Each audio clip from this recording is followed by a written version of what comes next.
We hope to soon establish ham radio contact with the International Space Station as it flies more than 200 miles above the Earth, whizzing along at around 17,500 miles an hour.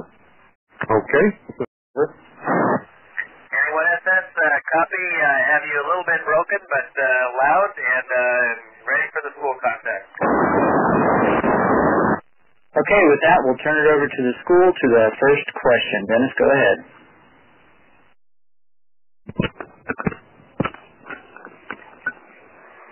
Good afternoon, I'm Dennis.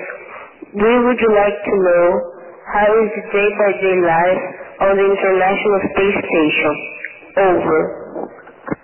Well, it's really great to be talking to you from the International Space Station today.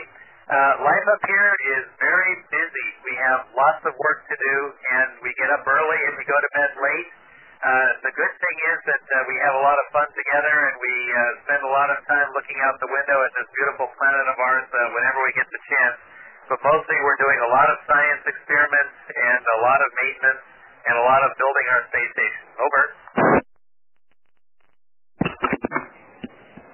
Hi, I am Mateus.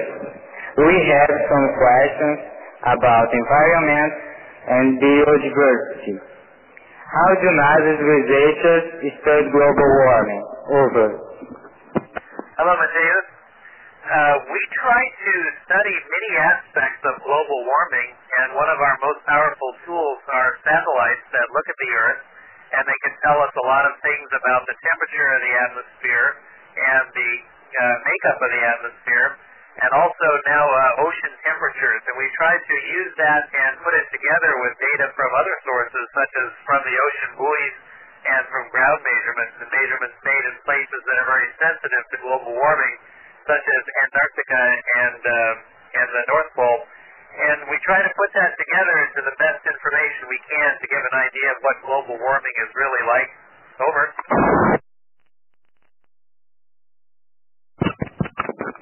Hi, I'm Julia.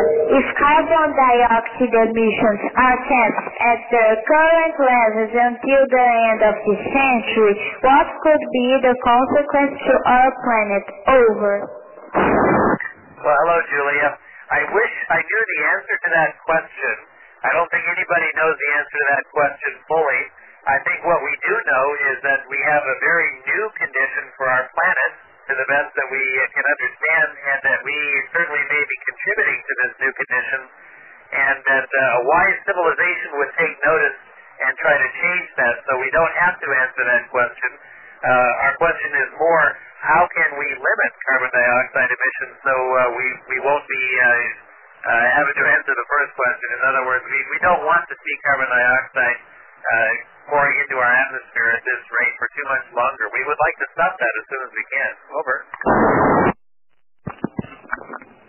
Hi, I am Rafael.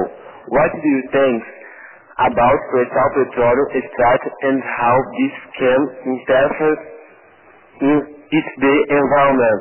Over. Well, hello, Rafael.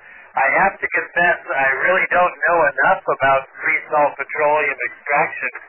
I think any time that we are making large holes in the planet and removing large masses of materials, we're potentially interfering with our atmosphere and with the rest of the environment. So we would like to minimize that as much as possible and either change our habits so that we don't consume so much, or change our technology so that we have other sources that are much cleaner. Over. Hi, I am Gabrielle.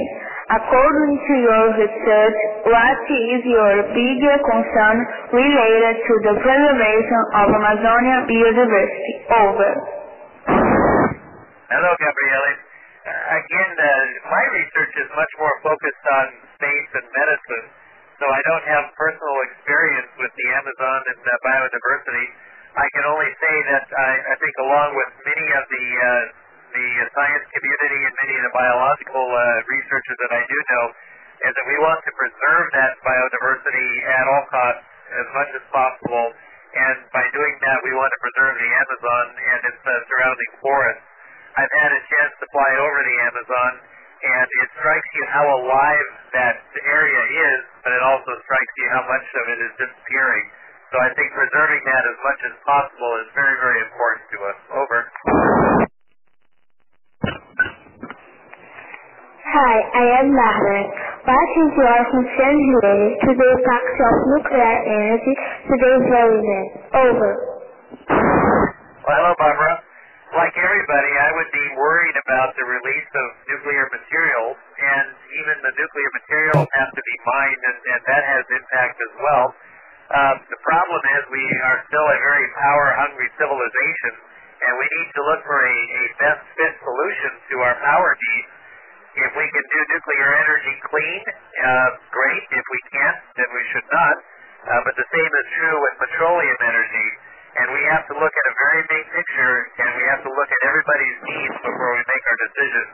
And that's something that your generation will have as a big challenge to it. Over. Hello, I am Isaac. Now we would like to make questions about other planets. How does NASA study the terrain on Mars? Over. Isaac, that's a great question. We have a couple of ways to do that. We have satellites that orbit the surface of Mars, and they send back images, both optical images and radar images. And we also have had rovers, little robots that roll around on the surface of Mars. And we're planning to send some others that are much more sophisticated that will help us to look for life on the surface and look for other things that might be building blocks of life. Over. Hi, I'm Sabrina. Does water exist on other planets? And what is the importance of this discovery? Over. Well, hello, Sabrina. Water is everything to us. Water is life. It's something that our bodies need.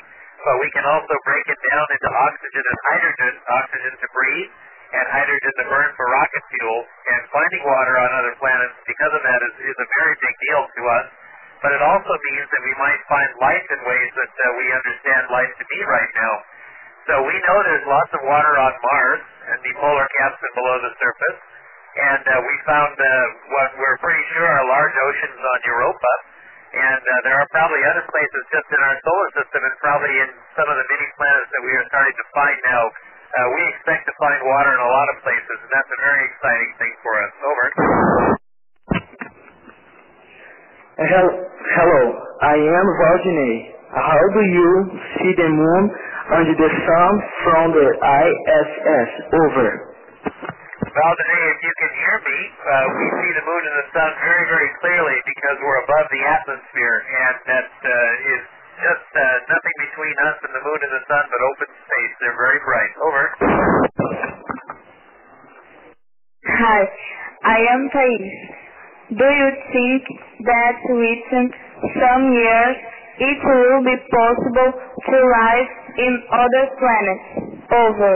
I think it will be possible to live on other planets. It's just a matter of time. Over.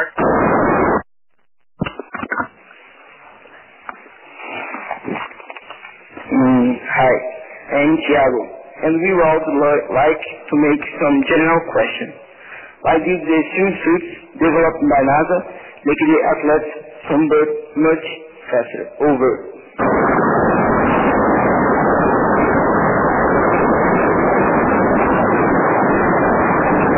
Okay, I think he's too far away for us to hear, but we can probably hear us one last good loud thank you from Brazil. Go ahead.